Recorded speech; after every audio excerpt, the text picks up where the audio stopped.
Good morning, everyone. Welcome to the Dawn Patrol. I'm your host, Cliff Krieger. We're joined by Cliff Krieger and Charlene.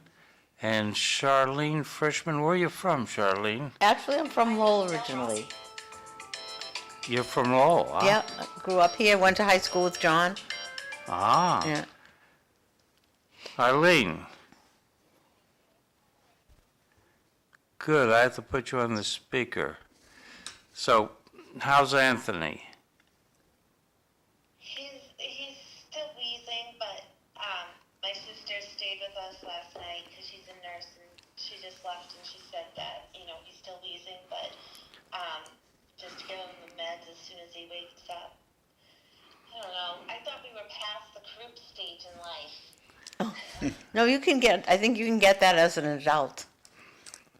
You're more at risk when you're little, right? When you're a toddler. He had a scary experience when he was much younger. And they said as he grows older, that he's so bad. I guess the scariness of parenting is constant. I don't think it's ever going to be over, Eileen. Thanks, Charlene. How are you? I'm good. I'm doing great. I have a 48-year-old stepson, and the stupid thing, they used to always worry, He said to me I had to go to the doctor, and I said, what happened? It was just a checkup, but anyways, he's, what can you do? Nothing. Right? Keep riding this roller coaster. Well, John, just before we went on the air, voiced a common complaint that you can't trust the weather guessers. It's 58 degrees right now. It's going to go up to 74. It'll probably be an okay day. And yesterday seemed like cloudy, but an okay day. Way back in 70 A.D., siege of Jerusalem, Titus and the Roman legions breached the second wall of Jerusalem, and the Jewish defenders retreated to the first wall. And the Romans built a circumvallation to sort of a circular path to get to the top of the wall. They cut down all the trees within 10 miles of Jerusalem to do it. In 1381, the beginning of the Peasants' Revolt in England, it was, if this sounds familiar, let me know. It was the result of a series of inept short-term political decisions, military failures, financial corruption, and the imposition of a third poll tax in 4 years. What tax did you say? Poll, P-O-L-L. Just a Polish paid. What is a poll tax? If you vote, you pay the tax. Isn't that So it's just P-O-L-E? in our taxes we pay. No, it's P-O-L like in voting poll. POLE is like North Pole, South Pole, right? Yeah. Oh. So, in 1431, 100 Years' War, in Rouen, France, 19-year-old Joan of Arc was burned at the stake by on the authority of an English-dominated tribunal. Why was she burned on the stake? Oh, they thought that she was connected with the devil, a heretic.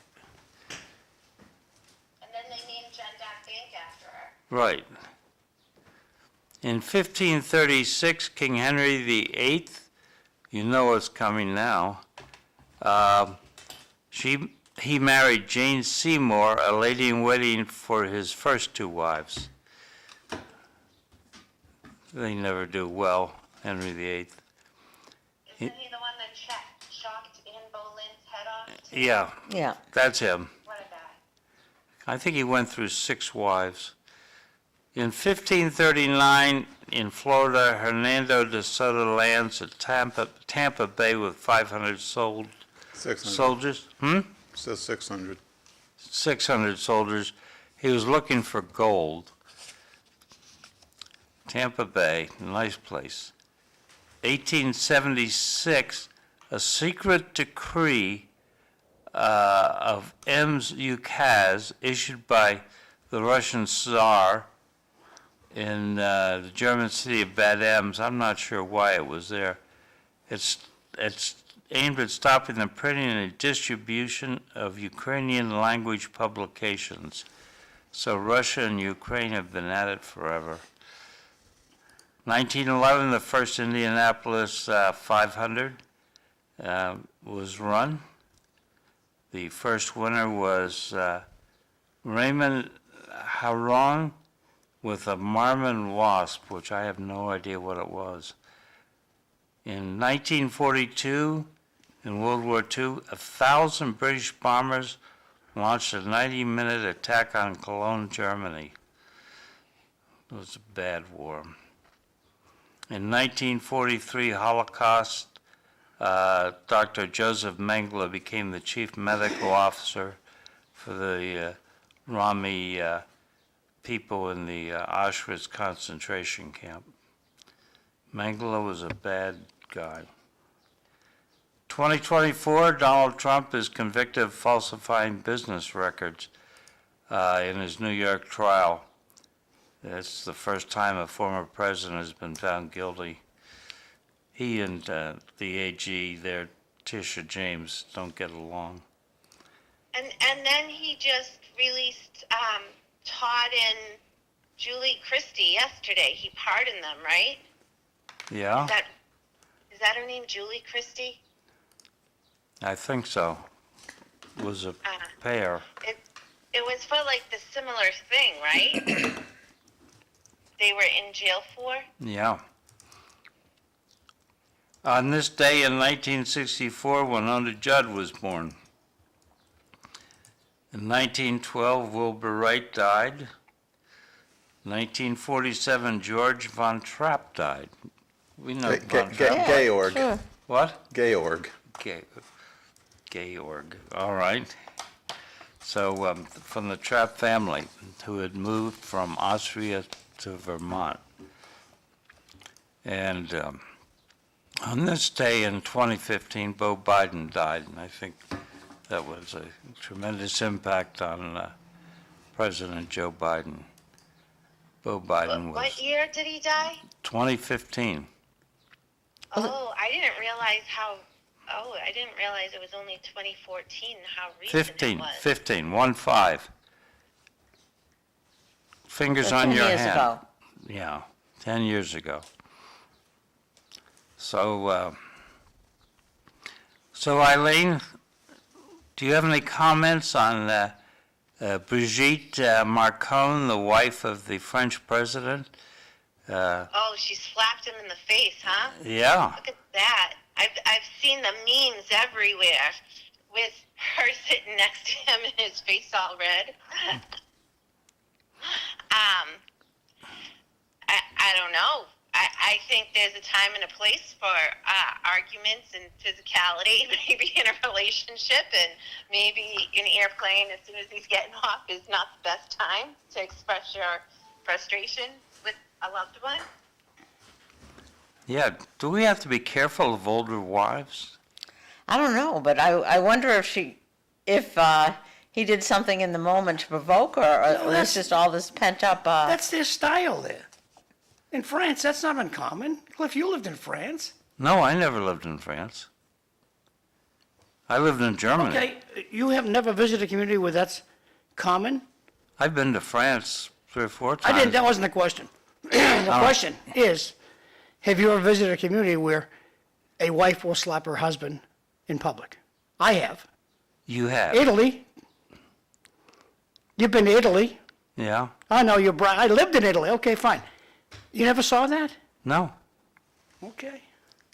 John, can you look up where the rates of marriages are more successful in Europe or the United States? Maybe they may have the secret. Well, in I'll look I at it don't when know, it comes- in the United States, that might be a case of domestic violence. Oh, yeah, that's true. Yeah, You I know? would think so. Should not be allowed to own a gun, even if it's a misdemeanor. In Europe, they just think it's normal. In Europe, she's not able to own a gun anyway. In the USA, we make divorce too easy. Thank you to Jim Hayes.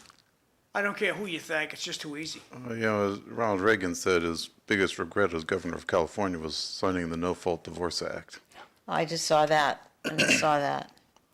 And Jim Hayes is the one that introduced it. Nicest man I met when I was a teenager.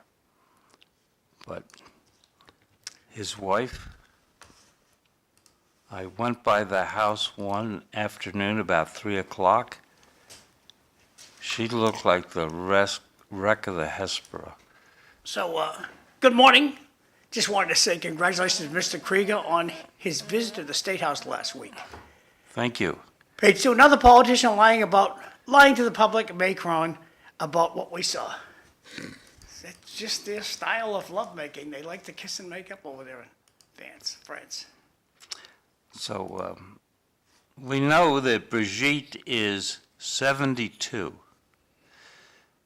Who was Brigitte? Brigitte Wife. is the wife. The Of the wife of... president of France. Brigitte Macron. Macron. So he married an older chick. Yeah, he's 47. He likes experience. This is a case, it appears to me, of a school teacher grooming a student. Yeah, because how many years old difference? 22, 24 years of age difference. You're right, that's what they call like child trafficking, domesticated like child trafficking, because somebody's taking advantage of somebody who's significantly younger. True.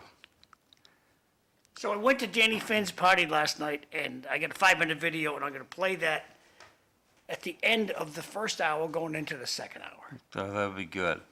So the Karen Reed case, the prosecution is rested? Prosecution has weekly rested, I believe, after the most convoluted experts I've ever seen in my life in changing stories of witnesses inside the house. Well, I want to know why she makes comments to the press. I think, honestly, what I think is that she thought she was not going to be on trial. Oh, Charlene, do you mean like even when she leaves the courthouse? Yeah, I mean, she said something, I just saw a clip and she was saying something about one of the testimonies, and she's really not a very good, I don't think she's a very good public speaker, and she doesn't speak well in a way that would defend herself. Right. You know, and and- I think previously when the prosecutor plays the messages that she said on the different interviews, that she really thought she would be off by now, or that everything would be done. But now I know the lawyers, the judge put a gag order on all of her lawyers, so nobody can speak to the press really besides Karen Reed. But she is strong. I mean, look at the whole Free Karen Reed movement and everybody behind her and the data. I mean, people have Excel sheets of like how messed up this is that they're following, even across, you know, into Europe, and it's international. This is so I think she's really has the confidence and knows like I didn't do this, and she also knows that the defense is going. From what I've heard, the defense is going to be when they put their case in chief on. Look at me, I'm learning all these legal terms now, right? Mm-hmm. They start their case in chief today with Matt DeSorga, who is an engineer. I think a lot of information is going to be dropped that nobody ever knew, that they even just found out between the first and the second trial. Question from the audience. Why didn't Dan Finn have his fundraiser at the District 3 and support a business there. He's best friends with Scott and Kathy Plath, and they were at his fundraiser. And he spoke of the Plath during the fundraiser, so he's very close to the Scott and Kathy Plath, the owners of Cobblestones. And there's nothing wrong with supporting downtown. Back to you, Cliff. So, Okay. so I want to comment on Eileen, what she's been saying. I caught some clips when the defense was questioning one of the expert witnesses, and he wasn't very confident about some of the things he said, and it just made me feel like, is this guy telling the truth? Is he telling a half truth? Whose side is he on? Is he being paid off? And Well, yeah, but they found out that the Norfolk County DA has paid them up to $325,000, and they bought a fake Lexus that wasn't the actual Lexus, to do the testing on. And did you see the blue paint? I didn't see that one. Well, Charlene, sorry, Eileen, you've got to remember, it's taxpayers paid $300,000 for that guy to testify. Yeah. I know. Right. That's what I throw out there. On social media, though, too. John, I'm glad you brought up that point.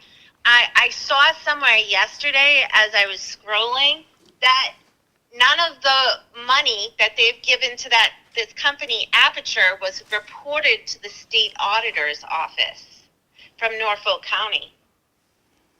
Wow. Oh. I see some of these things, these inconsistencies here that we're seeing. I think it's gonna turn out the same way it was. What do they call it? A hung jury when they can't agree. Yeah. And what a waste of the taxpayers' money. The only people that seem to be making out pretty well are the news outlets, because she's on at least. There's 4 or 5 different bleeps every day. I'm glad they put a gag order on the attorneys, because this would be such a monkey show, To be quite blunt about the media, there's so little news they want to cover. They covered some sea creature's birthday yesterday. That was a big news story. They covered some creature's 40th birthday he even had a cake. What a bunch of nuts. They don't go after news. So, And if it really wasn't for Turtle Boy, Aiden Carney, who really brought this story to the forefront, and he wasn't even interested in this story. He just thought it was a tragic accident for at least a year. If he didn't bring this story to the forefront on independent media on YouTube, that's where you're getting more of your real information anywhere. If he didn't really bring this to the forefront, there wouldn't be such a huge free Karen Reed movement. And now the bigger news channels have no other choice but to cover it, because the movement has become so large. Comment from the audience, respectfully, 3 people got shot in Boston last week, and the horrible news is spreading more time on the lovers' quarrel where an individual was killed. Interesting comment. Back to you, Cliff. all right. So a quick poll. If this, Cliff, could you They move your mic closer to you? well, I'll move closer to the mic. If they fail to convict, are we going to get a third trial? I think the taxpayers I think there needs to be then a vote, and the taxpayers need to make that choice, because that is ridiculous. I could see nobody should have to try that difficult to say this man was hit by a car, that with that much difficulty, right? He obviously wasn't. He went into the house, he was beaten up, and he has the wounds in the occipital lobe to prove it. Now listen, I get people don't like Karen Reed at all. My mother looks at her every day because it's even coming up on Fox News, and she's like, she's so arrogant. I can't believe she killed him and left him. I'm like, Mom, she didn't kill him and leave him. I get it. Her look is not favorable to her, or wins a an older person or even a middle-aged person, and even probably even younger people over. But you got to look at just the facts of the evidence and all of it, and the shadiness of the people in the house inside. And even the medical examiner did not declare this car accident. They declared it a homicide. Coming from the audience, the judge No, in the Reed, undeclared. Stand by. the judge in the Reed case is just a terrible judge. Will Bev pay a price for being so biased? No. Well, what I will she, hope so. even if she gets dismissed, they'll still give her retirement, so what price is that? She can't sit on the bench anymore? So Okay, are we gonna have a third trial? I gotta ask a question first. What? And we saw this, with the case that spawned that TV series, The Fugitive, which may establish the career of F. Lee Bailey. But the question is, at what point is the publicity so pervasive that a fair trial is not possible? Right. Oh, wait, and who is this? Hold on. I don't The notice next your question voice. is, and this is important, because we saw this in some of the more recent, say in the Getting to last the couple question. years. At what point, what's the alternative to a fair trial? And it's a question everyone needs to ask themselves, No, you're very right. because the alternative is not to have an unfair trial. The alternative is no trial. Whose voice is this? I'm trying to figure out who you are. This is the other Cliff. Call me Randy. While I'm at it, and since I'm speaking, I should confess to the Okay. crime of being a Randy. lawyer, and I do in fact work for one of the 180 or so federal law enforcement agencies. I won't tell you which one because I don't reflect their opinions, therefore you don't need to know who is employing me. That's fine. But it I don't is care. indirectly your tax dollars paying for me. Okay, so I think there'll be a third trial because they're crazy down there. Eileen is afraid there'll be a third trial. Do you think there'll be a Well, third yeah. trial? Oh, I don't know, I think they should put it on the ballot and have a special election. No, I think this guy deserves justice. A guy got killed here, deserves justice. Yeah. And we should change the venue. Wait, isn't that the question I'm for the almost, jury? I'm almost Did he done. get I'm killed almost or done. did he I'm almost die? done, Randy. I'm almost done. I'm almost done. Okay. Okay. So we should change the venue to Northwest Massachusetts and have the trial up there. Randy, That'd now be I'll good. hear what you wanted to say. Well, but my question is, you say the guy that got killed, that implies that it was That's my murder. take. That's But my take. Okay, but that's really the ultimate question for the jury. He did not die? You think Oh, this no, guy's wait, alive? wait, but that's the distinction. How did he die? Did he just die or was He he got killed. He got killed. Someone took his life. Either his girlfriend took his life, or the people in the house took his life, or maybe somebody walking by took his life. Someone took this man's life. He deserves justice. Thank you. But none of his injuries were correlated with a motor vehicle car accident. He had raccoon black eyes, broken occipital lobe, occiput. He had the injuries in the head to justify that he fell backwards and his head shifted forward, and even some evidence that he was even dragged, which, I mean, it's a lot of pieces. I'm concerned about the way John stated it. I fully agree that he deserves justice, but that doesn't mean that Karen Reed needs to be convicted. We I'm need to saying- find the guilty party. Do another trial. You have to find out why this guy got killed. But the trial is not finding that out. But then trial- close the trial down, let this trial conclude, and move out to northwestern Massachusetts where there's no political influence, and keep it off TV. But on the other Keep it out of the news, and maybe then there'll be an end game. Interesting point. the way it's been presented now is that, the credibility of the investigator is on trial too as well. I mean, he got fired. There's so many things that would, I can't be biased because I watch all the stuff. So, but there's so many things that, as a citizen, I think like it's not clear. How can you convict her? There's so many ifs, ands, or buts. Everything's conflicting. Just in the second trial, one of the expert witnesses, confessed that he didn't know things. And I'm not faulting him for confessing, but it leads to his credibility. Well, A comment admitting he comment doesn't from- know things enhances his credibility.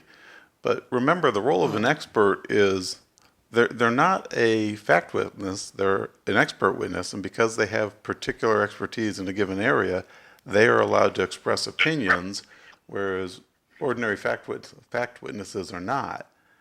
He doesn't know who killed someone. He testifies as to cause and effect within his area of expertise. Right. Well, the part I heard, I didn't think that he sounded very confident in his own judgment, so. Comment from the audience asking me And he about. was given the Hold on, the Eileen, data hold on, and the hold on, evidence Eileen, in hold order on for a to second. backwards engineer Eileen, hold on his for a second. theory. She Sorry. can't hear you. Stand by, Eileen. The death, is there a cause of death of the death ticket? There certainly is. I don't know what it is. Eileen, It's undetermined. undetermined, okay. So please proceed, Eileen, thank you. Yeah, and not even the medical examiner would say that it was a car accident, a motor vehicle accident, because that is a choice of the cause of death. And she didn't say it was a homicide either, but there was apparently pressure from the Mass State Police on what she put, but she inevitably put undetermined. But I'm sorry, I was speaking over the audience viewer who had a comment, but what I was saying is that the evidence that they were given was by every crooked Mass State Police.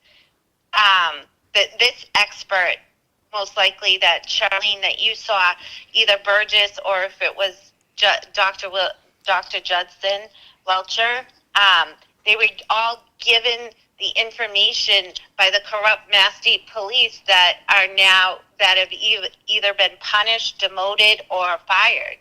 And so he was given the information in order to backward engineer it. And he was even picked up from the airport on Sunday or Saturday by Detective Lieutenant Telly, or Detective Telly, because he got demoted. Yeah. John, yeah, okay. I asked you. You gave us your opinion. Third good. trial, move the venue. Yes. Finish this trial, and if there's no answer, this guy deserves a trial in a different part of the state. Well, let me ask you, at what point, if you get a hung jury and another hung jury, knowing that the burden of proof is proof beyond a reasonable doubt, you've now gotten two juries that can't agree on a verdict if that happens, at what point does the prosecutor have to say, it's unjust, the process should not be the punishment, No. and the taxpayer should not bear the expense? Randy, you are a lawyer. This has happened before. What happens? The prosecutor makes a decision one way or the other. But let's keep in mind this burden of proof, which is proof beyond a reasonable doubt. And this is, I'm going to give you a definition. It's not the one usually used by the courts. But if the facts admit to a plausible theory that someone else did it or that it was not done, that's a reasonable doubt. Where you have facts where you have 8 or 10 different theories that are plausible, not fantastical, I'm not entirely sure that reasonable doubt is achievable. So if you're a prosecutor, you have an ethical obligation not to bring a case that you do not think you can win, because we should not be making the process the punishment. And if two juries have told you, hey, you're not hitting reasonable doubt, I think you should at least consider not bringing a third trial. I think you're a seasoned lawyer. This has happened before. Well, to be fair, And I'm a business lawyer. I don't actually do criminal law. you went to law school like all your colleagues. You went to law school. You had to study law. I did. This is not unprecedented. That's true. It's happened in the past, probably thousands of times, where they couldn't prove the person guilty. No matter how hard the government huffed and puffed, they couldn't prove the person guilty. But what Therefore, we're dealing so with, what is the past practice of when the government can't prove me guilty, what happens? In your estimation? We Or recollection. start with the fundamental principle that it's better that 10 guilty men go free than an innocent person go to prison. And a point that I made at dinner last night, if you look at the Constitution, the word justice appears exactly once. And it says, when the president's impeached, the Chief Justice shall preside at the trial. We don't guarantee justice in this country, we guarantee process, due process, because that's what gives us the best opportunity in this lifetime of having justice. Because only God gives true justice. Okay, So- justice for all, where does that come from? Justice for all and with malice towards none. That comes from a speech, I forget who, So justice for Abe all Lincoln, Abe Gettysburg. Lincoln, thank you. is certainly one of the mottos of our country. Agreed. And I think this guy deserves justice. And if she is not found not guilty, move her to the western part of the state and pay all her legal fees. Back over to Cliff. But what we're looking at is, and I'm not sure I'll get this name right, but somebody made the point that the process is a punishment in its own. And I think it was Ray Donovan, who was a former cabinet secretary who was tried and found innocent. And he came out of the courthouse and he said, Where do I go to get my reputation back? Yes, exactly. Well, I It's mean, actually, Karen Reed has not been able to drive. She's lost her job. She's lost her 401k. She had to sell her house. You know, I mean, like, people don't look at how much her life has been affected. Like, it is a punishment. Like, to have to go through this every day, and she's literally fighting for her life in that courtroom. So, you know, I take when people say that her look just isn't good and how she is, I take that with a grain of salt. If the Commonwealth was trying to put me away, I would be put away because I don't have the financial resources that Karen Reed actually had. She was a very successful financial person who worked for Fidelity. So, Eileen, I put up on the monitor the post you sent me on X. What does this reflect? So this is to Randy's point. Is Randy in the studio or on the phone? He's sitting in the studio. Okay, yeah. So this is from Dr. Turtleboy, and what he said that when Hank Brenning first came onto the case, he said that he was going to assure that there is justice in this whole situation. And then he listed, you know, basically, I'm trying to look for it now. I lost it myself. He listed all the people that the prosecution chose not to call on the trial when he was appointed, surrounding the facts that they didn't call Proctor. They didn't call the lead detective supervisor, Tully. They didn't call the homeowner who never came out of the house and got rid of his cell phone the day before a preservation order was in place and said he answered a phone call at 2:22 a.m.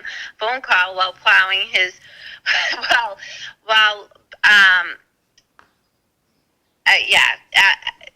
So the homeowner's wife who got rid of the family dog and lied.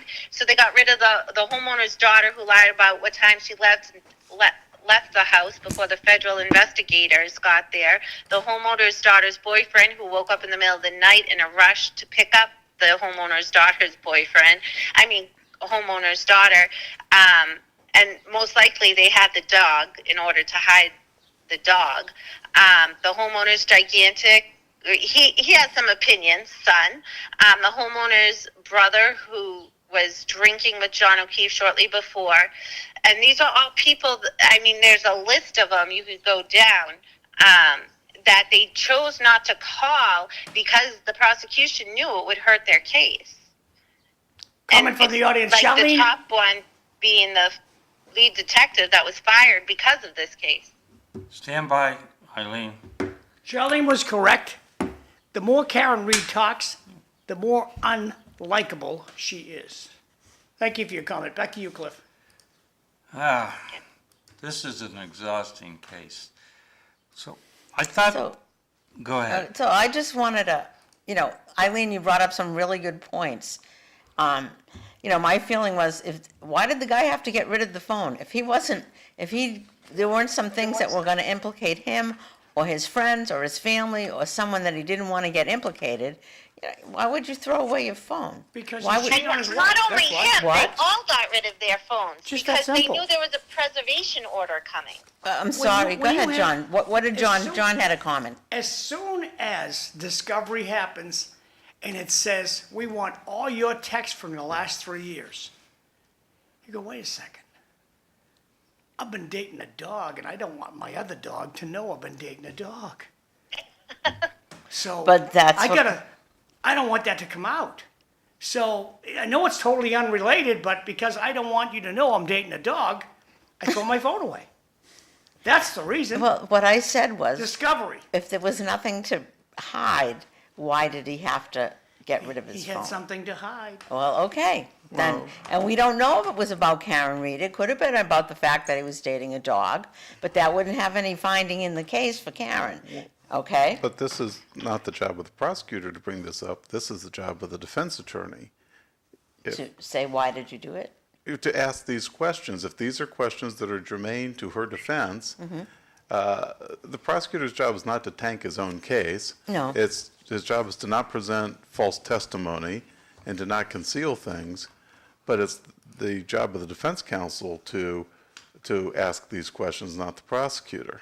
But it's okay Right, for the right, and prosecutor that's what a not lot to of bring. people say, that the defense is actually prosecuting this case because Alan Jackson was a former prosecutor in LA County and very good at what he did. So when she was able to hire him on the case, then he started going through the prosecution of it and saw all of these gaps, and that's when finally in September of 2022 they were able to begin, the defense team was able to begin the prosecution.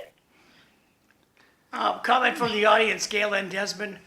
She says, Adrian Kamborowicz did not receive justice as the jury was not convinced that he was murdered by one of those two boys holding guns. So sad for his family. Another comment from Very the true. audience is, I agree with the BRDB Red Dot, exhausting. Back over to you, Cliff.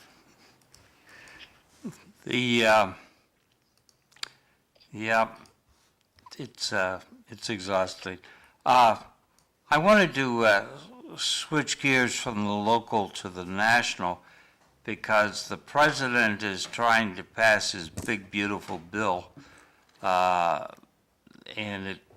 it got through the House of Representatives by one vote, and now it's in the Senate, and it looks like it's in trouble to me. There's Senator Rand Paul's against it, Rick Scott, Ron Johnson, and one of the Lees, because it doesn't cut enough money based on the fact that we have a $2 trillion budget deficit and a national debt of $36.9 trillion. So then what happens if the bill doesn't pass? We're dead in the water, huh? You know that inflation is going to cause the trillion word to go away? What's the next one above trillion? Quadrillion. What is it? Quadrillion. Quadrillion. Trillion. Quad. Quadrillion. Yeah, quadrillion. So quadrillion will be happening in our lifetime, thanks to inflation.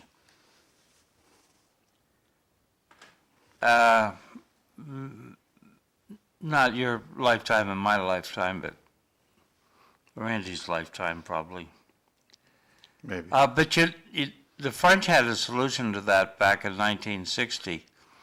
They took all their denominations and dropped a zero off of it. Plus, that might have worked back then, but guaranteed, as soon as we started to back up our money is backed up with faith. In a country that does not believe in God, there's going to be a collision someday. What was There's your nothing- last sentence, John? There's going to be a collision someday. We don't believe in God, but our money is backed up by faith. Our money is backed up by full faith and credit, not in God, but in the government. So you say. Yeah, Yeah. I don't disagree that our faith in God is not unimportant, It's not related to the US dollar. but it's, well, only in as much as the US dollar says, "In God we trust." It does not reflect it. It's backed up by faith.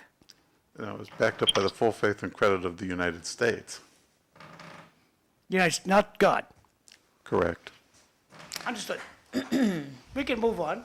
so, well, I don't think we can. We lost our last AAA credit rating here a couple weeks ago. I want Trump to go to Fort Knox. With the cameras. Come on, Donald, let's go to Fort Knox, baby. Yeah, Well, the city council found $2 million extra for the schools. well, that's good. They're halfway there. What, they opened an office drawer, in Golden's office? Oh, here's $2 million. So you know, What, they think this is Tingsboro? You know something, $2 million is lean a into lot the of money microphone. when you're taking it away from the Lean school. into the microphone. Right here? No? Just lean a little Oh, closer to the microphone. $2 million is a lot of money when you're taking it away from school funding. But when you start to think about salaries, what is the city? $1,000 a day? $1,000 a day, so is that based on work days or He makes like 365? he makes like $262 a year. Okay, so the $250,000. If you think about how many people in the government are making that, the city government, that's really only 8 salaries, okay? You put that into the school department and what teachers are making or what a special funding is for a particular program. There aren't that many that are like $250,000. So the point of it is what I'm trying to say is, someone's got to go, and it's not going to be as bad as when you, in my opinion, as when you start to cut school funding, teachers, programs, program directors, things that really have a day-to-day effect on the school children. And so as a taxpayer, I just feel like you get hoodwinked, I mean, I can do the math. I'm not that great of a mathematician, but I can. But then again, I was in sales, so I always had to figure profit and loss. But anyways, I think that I'm glad they found it. But, I hope they're taking it away from people that don't really need to be that can go into public business and make $250,000 and have to work 5 days a week. A serious issue this morning is Melanie bringing donuts. Cliff deserves a Bavarian cream for putting up with this Karen Reed baloney. Back to you, Cliff. I do. But that brings up, which I'd held for the second hour, but it'd be good now. We've gone over this a couple times, but Utah, the state with the 4th highest rating in education, ahead of Massachusetts, they spend less than $11,000 per student. We're paying something like $24,000 per student. Yeah, but they also have a lower teacher-to-student ratio. I think Utah was 1 to 13, and that's what it comes down to. You have classes with 1 to 22 in Massachusetts, and the numbers are equal just in a smaller amount of area in Massachusetts and Utah. Now, wait a minute. There are two premises here that I have to disagree with. I think parental involvement is much more important than the teacher-to-student ratio. But to be fair to the flip side of this equation, the cost of living is a lot less anywhere in Utah than it is anywhere in Boston. And that's a part of the factor of what you're paying per student, because you got to pay the teachers and you got to pay the facilities expenses. You're right. absolutely right. Comment from the You can't- audience. I don't think you can compare it. Shazam, just like that, 2 million's found. Will it go towards the maintenance on the schools that everyone is complaining about? Back to you, Cliff. So, yeah, but I think a factor is the family. The 55% of the people in Utah are married, 35% in Massachusetts. I've developed a new theory for you, Eileen. Teachers are like ranch hands. The parents are the ranchers. It's the parents who are responsible for getting the meat to market. They just get helped by the ranch hands. And we need to do something to help parents to understand their responsibilities. You know, Well, in Utah, you have over-parenting. You have like 3 mothers to a household. Oh, come on, that's... so that when there was a time when you lived in a house, particularly around here, in a 3-family house, the mother lived on the first floor, the grandmother lived on the first floor, her kids lived on the second, and the grandkids might live on the third if they were old enough when they got married. And everyone stayed together. So there were 3 mothers in that household, okay? So I don't think that because of Utah being, Charlene, Yeah, I gotta drag this story. Mormon. I gotta drag this story up right now, okay? what? You're gonna- I'm gonna tell your story. Okay. There's a guy who considered it his job to beg for money on the Lord Overpass on nice days. He lives in a building in Wilmington with his girlfriend that he owns through a trust. He's on Mass Health. He's got an EBT card. He lives with his girlfriend. She has a right to have guests. She's got a Section 8 house living in the building that he owns through a trust. And her mother lives upstairs, Section 8 housing, and that pays his mortgage. Welcome to Massachusetts. Right. But we were talking about like the parents being responsible, and I think Cliff is right. I was just thinking about this morning, you know. We expect teachers to parent our children. I don't agree with that. I mean, you know, I got parented by my parents. I went to school as, I don't know if I want to use the word privilege, because I came of age when public education was part of the law. But we didn't go to school to get parented. You know, my parents didn't get help from the teachers. Maybe they got it from their sisters and brothers, and, you know, that was it. But, you know, there were plenty of parents that weren't my teachers, you know, and I never expected to, and I think that's what I have a hard time with, is the parenting style that just is missing, you know. You know, school was a complement to what I learned at home.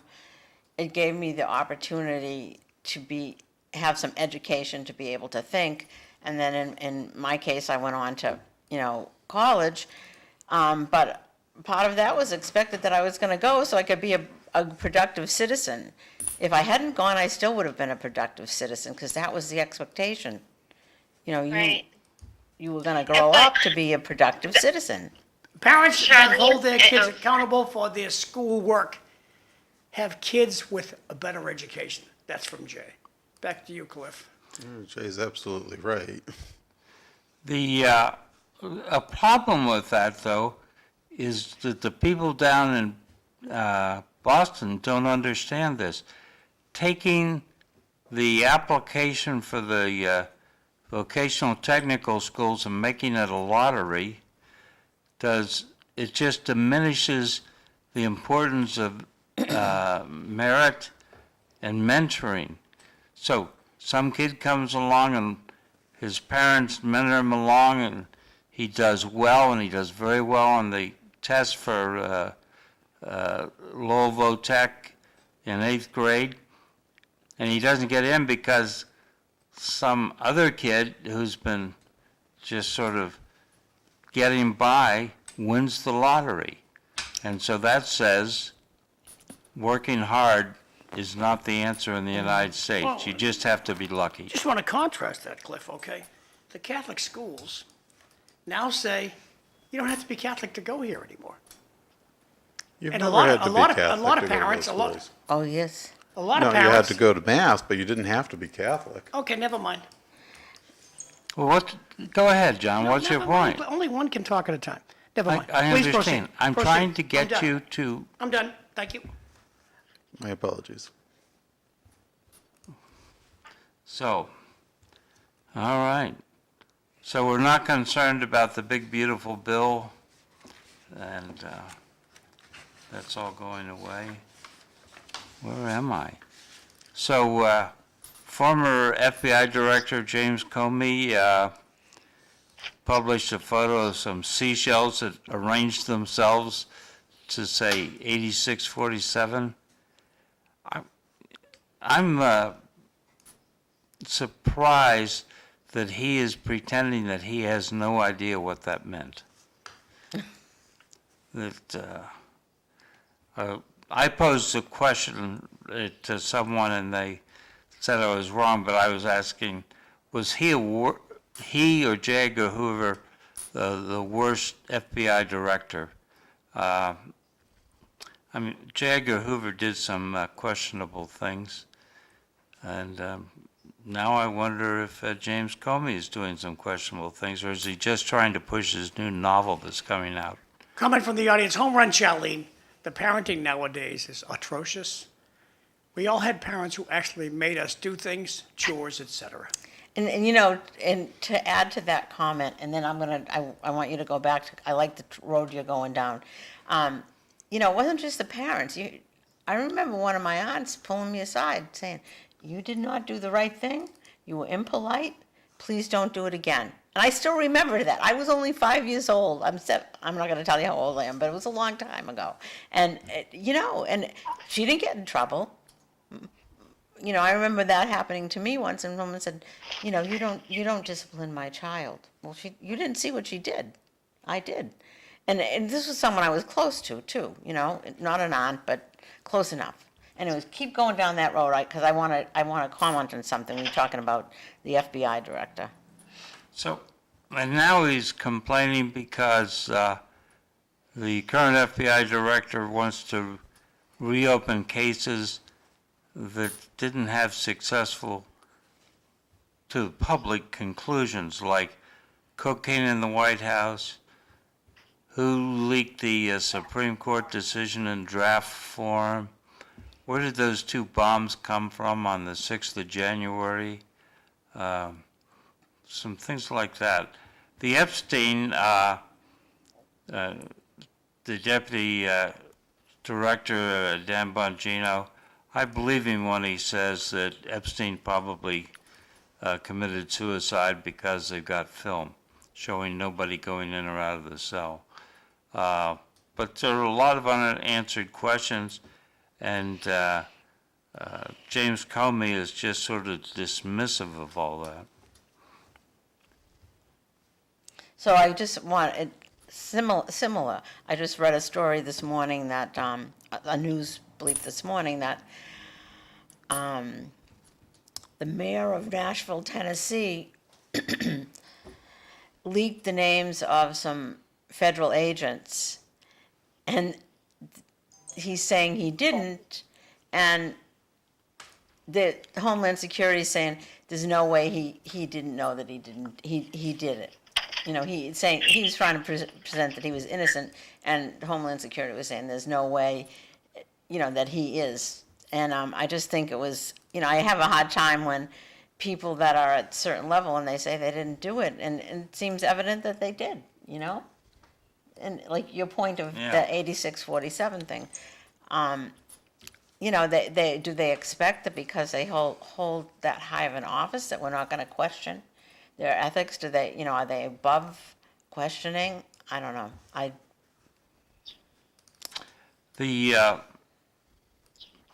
Our governor, Maura Healey, is complaining about ICE not providing notification when they're going to conduct operations.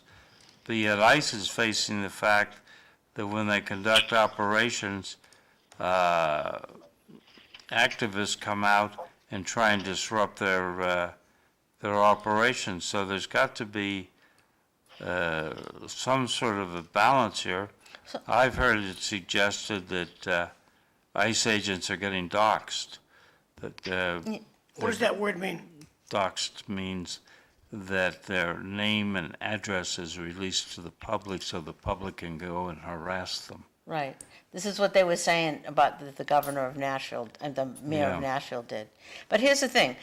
Locally, when law enforcement is going to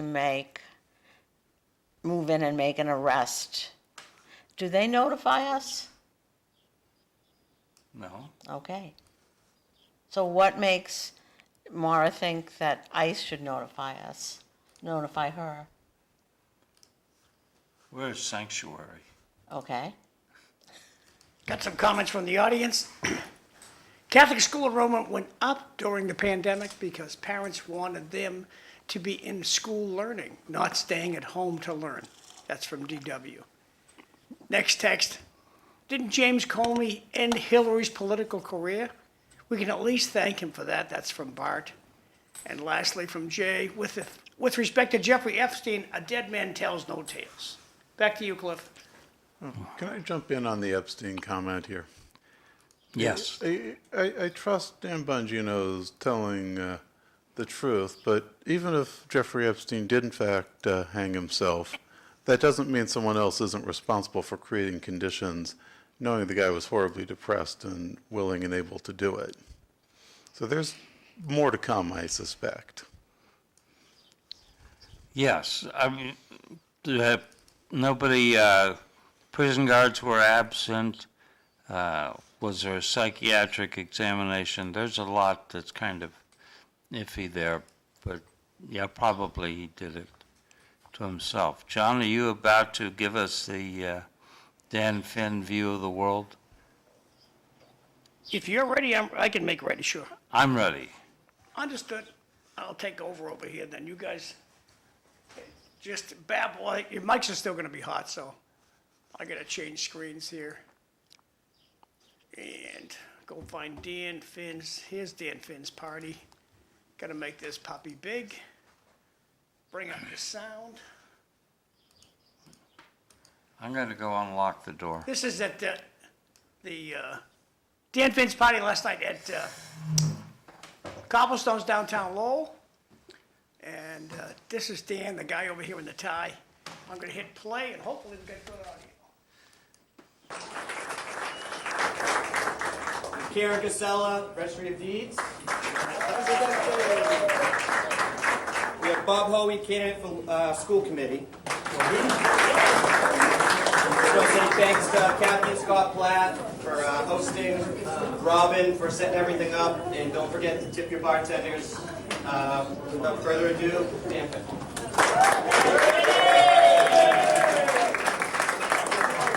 Just some notes here. It's a little overwhelming. When we first started this process, straight hope we can get some people to come here. Obviously we did, so we appreciate you coming here and supporting me.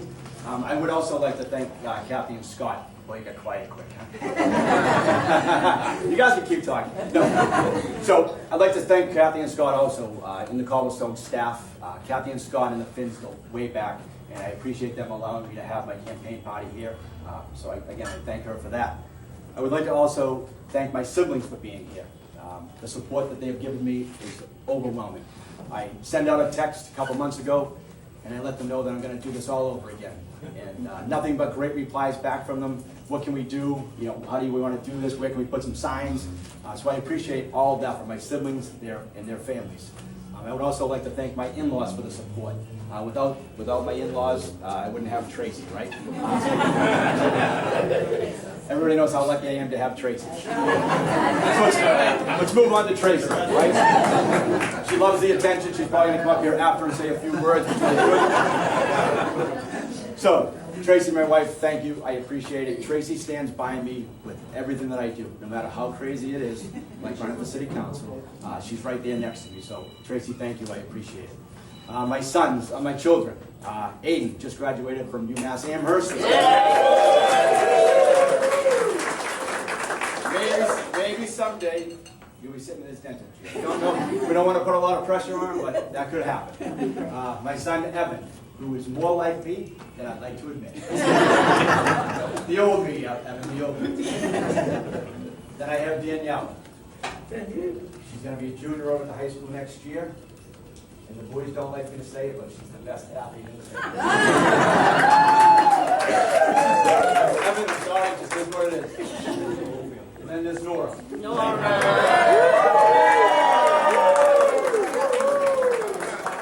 is my campaign manager. Right? She's the most popular Finn out of the 30, however many there are. Right? She's the most popular Finn.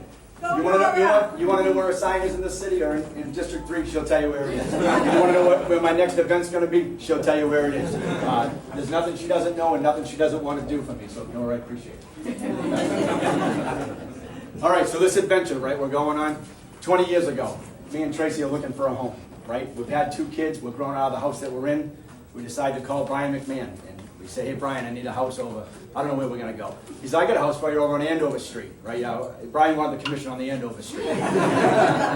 So we settled for Elliott Drive, right? If you've ever driven down Elliott Drive, it is a beautiful street, dead end, and the neighbors on the street are unbelievable. We all gather together every once in a while, and they're the best supporters I can have. So thank you very much to my neighbors. All right, I do have some notes. I don't want to miss anything, so I apologize. A few years back, the city went to district counseling, right? Districts is the best thing that's ever happened to the city. It enables the districts to have their own representative. People tell me I should run at large. I don't want to run at large. I want to run for District 3 and represent the people that I live with, right? I am a reflection of the people that live in Belvedere, right? I own my own home. I'm a working class person along with my wife. We get up every day. We're worried about taxes. We're worried about the things that are going on within my district. And that's who I want to represent. I've sent my kids to the district schools. I sent my kids to the high school. That's where I want to represent. And I will tell you that I don't care what else is going on in the city. I'm going to do what's best for District 3. I'm not going to be led around. We have to do this, we have to do that. If it's not good for District 3, I'm not doing it. I'm not voting on it. And you can call me out on it if you want to at some point. That's what's going to happen. That's the person that you're going to get. With that all being said, the last thing I would ask you, right, is I appreciate you being here, but this is going to be a long 3 months. We have 4 candidates in this race, and every vote is going to count. So if you aren't registered to vote, I have a QR code over by the t-shirts that you're all grabbing and wearing.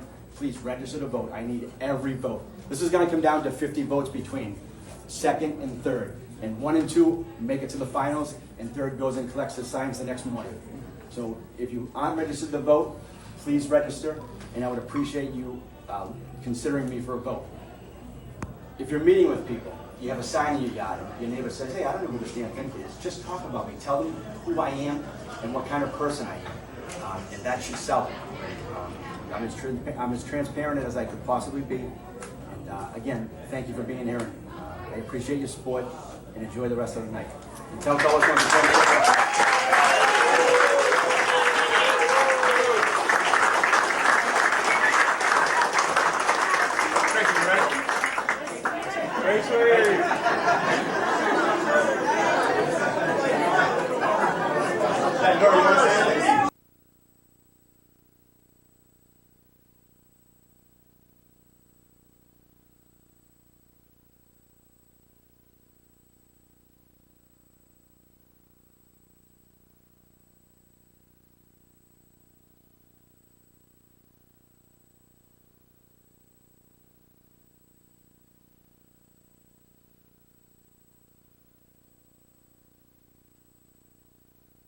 Okay, so right now we're working on the Martha slipped seating about over there. 4:30 I'm gonna move the Thursday camera. last week. Oh my And gosh. Cliff is getting production ready to She go, had so an emergency just be another minute. craniotomy at midnight Thursday night. I am because so of it. sorry, Cliff. So she just got out of ICU. She's still in the hospital? Yeah. Oh, my goodness. So Cliff, I'm gonna put the mics back on. I'm putting you up. I gotta adjust this shot. If you're out of the shot, oh well. I'll fix it. All right, here, zoom in. Here's my plug this week. Is it okay? For the, it's the coffee mill up on Palmer Street. Oh, okay. It's hot chocolate, you know. Oh, okay. But they have Coffee's coffee there too. Oh, yeah. Yeah, And they're hot just chocolate. they're a local, you know, family owned. I mean, it's a owner occupied kind of thing. And she's been in business a couple years now. Oh, I think a long time. Yeah, and they have 15-minute free parking, 2 spots right out in front, which you can always get at this hour, which is a big deal, right? So I pulled in, and I only ever get a small, but this is a medium because I like whipped cream in my hot chocolate. She said some people put espresso shots Oh, in their hot chocolate. I haven't gone that far. I don't need that kind of boost this early in the morning, but I So- might try it. So we got to say good morning, everyone. City Life Show. I'm Cliff Krieger, your host. We have our new guest, Melanie Gilbert from the Lowell Sun, reporter. Good morning. Next to Melanie is Randy Krieger. That's because his mother thought that she should call Oh, him wait, are you Randy. two related? Yes. Guilty. Oh, my goodness.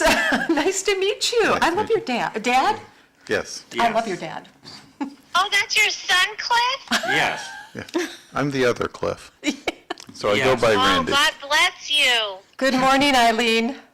Good morning, Melanie. How's Anthony? Did you already download everybody on that? Yeah. Yes.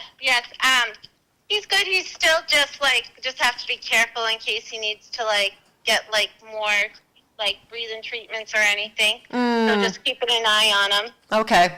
Well, I'm glad that you're keeping an eye on him. Comment from the audience is, Oh, good morning, Melanie. You're the best supporting local businesses. Jay is my favorite viewer. John, I have to tell you. So, I've got to introduce Charlene. you need Mr. Microphone. Frishman. Oh, sorry, it moved on me. Charlene Frishman, who's a local Lowell lass, and Are you related to? No, I went to high school with John. Ah, there's always a connection. Yeah. He's a Well, member of the Monday Night Dinner Club. You're a member of the Monday Night Dinner Club. Oh, and the Monday Night Dinner Club. Yeah, So the what Monday did you night- what did you do when you grew up, before you retired? I'm not retired, I still work. She works for Comcast. I went to Northeastern University, and I was in the Boston Mouvet School, and I was in recreation and leisure studies. I had a focus on working with disabled people what year was the American Disabilities Act? 72? Okay, so I went to college in 70. It was still a new deal. Right. And let me put it into perspective. When I worked at Spalding Rehab Hospital, and I was a recreation therapist, and we would do community outings. And we would be very happy when we went someplace and there was a handicapped sidewalk. Okay? Oh, the cutouts. Today, and there was no handicap parking, none of it. And the Boston Garden was not accessible, but we did get clients in there. And today, yesterday I was reading about Spalding Rehab Hospital. And it's been a while since I was there. And they have such great programs for, like the Paralympics. Right. And they're doing research so that the equipment's better, and I couldn't believe it, because when I was there, we did a resource book for community leisure programs, and it was called At Is that Your what they called Service. it then? Community leisure? Yeah, whatever. I mean, the term is irrelevant, but Yeah. we were up and coming, and I still have it, and I have an idea where I may approach them to see if I can give a talk on the progress. Yeah. Because it's great. You know, that was I was a kid then, and riding my bike all over town, and that was a formative event for me, because that was the whole debate in the communities, whether you were going to allow curb cutouts. And of course, as a biker who had to bike on the sidewalk, because I wasn't of age to bike in the street, I don't think we were allowed. There were like weird cutoff in terms of ages. Bumping down all those curbs was ruining my tires. So I was like, I wasn't eligible to vote, but I was like all in favor of the Right. curb cutouts. And the adults surrounding me were like, oh, it's not safe. You'll go flying through the intersection. Like the curb cutout makes you, or the curb makes you stop. and that there are going to be all these deaths of children who Well, are otherwise, they're going to be brain injuries from falling off Right, the right. bike. And I was like, are you kidding me? You know, most cars, and they still do, you know, you have to exercise a ton of caution. I'm still a huge biker. They come right through the, now they Right. paint lines. There didn't used to be lines. There was just the curb, you know, like the end of the street. But they would come flying up to the curb and block the intersection all the time. So you had to be mindful, otherwise you'd be plastered. So, you know, when the curb cutouts finally came in, I was like, this is awesome. I'm for my own selfish reasons, Well, it's but just- it's a big deal for the disabled people. So that, I spent about 10, 12 years in that venue. I did some interesting community work as a co-op. Dig as a in. co-op person at Northeastern. Get brag on what we have here. When in the state of Massachusetts, there was a court order to disband all of the state institutions for Oh, mental when health. was that? It was in the late 60s, early 70s. It was that far back. These are still hot. Yeah. That's what I'm telling you, so I'm a And, little bit um, late because Look, if you want to dig in, go right ahead. Good the stuff. Gail Ann, Those who are still works at the People with shop, napkins. said they're just out of the oven. You don't want to put them in the box because the chocolate will melt if you close the top. So she said, I'm going to, you know, set them out, and if you don't mind waiting. I thought, well, I actually do because I gotta be somewhere. But I kept that to myself, and so that's why I'm 5 minutes late because I had to let the donuts cool down. Delicious. So let me just finish about what Yeah. this was. When they had dig in. when the court order to No shame. disband that, the communities they didn't have any place to put them. So there was a couple of nursing homes in the Malden area that had taken some of the population from the Fernald School and were very successful. And one of the things I did is I developed the program that got them back out into the community. Oh, wow. And it was really it was one of the, I still remember it as a really great time because, you know, by bringing them out, myself and others that were in that venue educated the community. You were at the forefront, Oh, no yeah. doubt. It That's was- it was- really, And, you know. what is that, just- 40 years ago? Yeah, it was a long time ago. 40, Well, 50, actually, 50 years more ago. 50 Yeah, years 50 years ago. But the thing that is really good is, and Joe, Bob Hoey always loves this, I went to Northeastern University and I did this work as a co-op student. So- They had co-ops then, too? Oh, yeah, it was a Wow. that was it. That was what put them on the map. So, you know, by the time I got out of college with my degree, I had a year and a half worth Right, of work. practical training. But when you went Yeah. back to the classroom, the teachers had to be sharp because the students had experience. Holy smokes, that donut looks like a flotation device. Yum. This is, you know, you are right, and this is why I make it a point to stop at Gail Ann's because, I mean, I love Dunkin' Donuts. I love their bagels, I love their donuts, but these things are like a meal. It's not a snack, so, you know, dig in. It's a flotation device because it's going to make me fat, and fat floats. I'm not sure I'm going to be able to eat the whole You thing. know, your Anyone dad want half told of me, this? that you would text me or emailed me, you had a special guest. And I didn't realize. No, that I you- said ringer. A ringer, yes, a ringer, but I interpreted that as special. So, welcome. So, Oh, thank you. the only important question today, and you wrote about it, Uh-oh. what the heck is going on with RDT? Oh, interesting story, right? With the Market Basket, just to bring the Yeah. viewers and all our guests up to speed. You know, Market Basket is a family-owned business. And back in 2014, RDS, who's a cousin to RDT, they were co-owners, I guess is the way to put it, tried to oust his cousin, RDT. And RDT, who somehow had the goodwill and loyalty of the customer, or both the customers and the work staff, they went on basically boycott. They, for 6 weeks, that thing drug out until RDS capitulated and sold the company to RDT, who's been running it ever since. And he's a local boy, right? I mean, he lives here. So I think, you know, he's in the stores. I've heard anecdotal reports that he even bags the groceries. You know, like that man is stocking the shelves. He's front and center and present. So that has goodwill in the workforce. I don't know about the other board members. I had mentioned to my colleague, Peter Courier, who reported on that story, that we should look up the other board members and I see did. where they live. You know, it might be Aspen or Vale or, you know, Jackson Hole, you know, or some exotic place. But RDT lives right here. Does Melanie bike the Minuteman Trail? Well, or is it too crowded? I do bike the Minuteman Trail. I take it from Arlington all the way out to Concord, which is about, Concord, is that how it's said out here? Concord. Takes me about an hour, and once you get past Lexington, it really thins out, because then it's not a paved path, it's just gravel, and then you get into the woods. I mean, it's like the Black Forest over there. Were you ever in the Black Forest in Germany? I mean, it's dense, and it's dark, and it's a lot colder, but, well, not a lot colder, but, you know, it's not as warm. So, yes, I do bike. I love the Minuteman Trail. Do you know, I biked one time from Arlington to Lowell.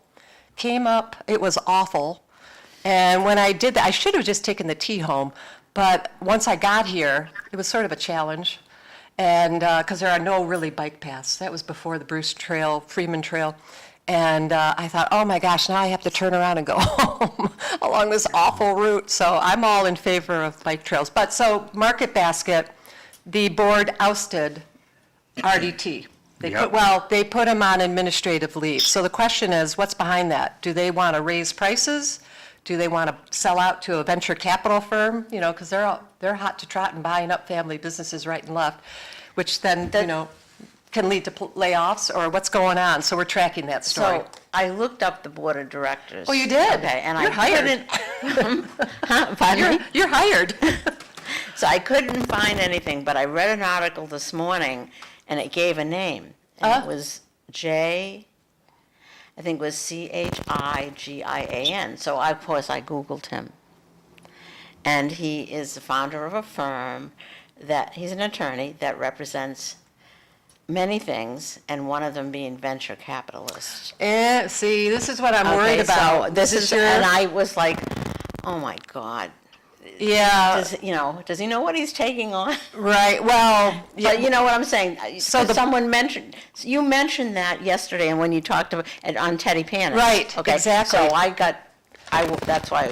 So the question is, and you know, this is the opening volleys in probably a very tense and fraught, I don't even would call it a negotiation. They're just going to war.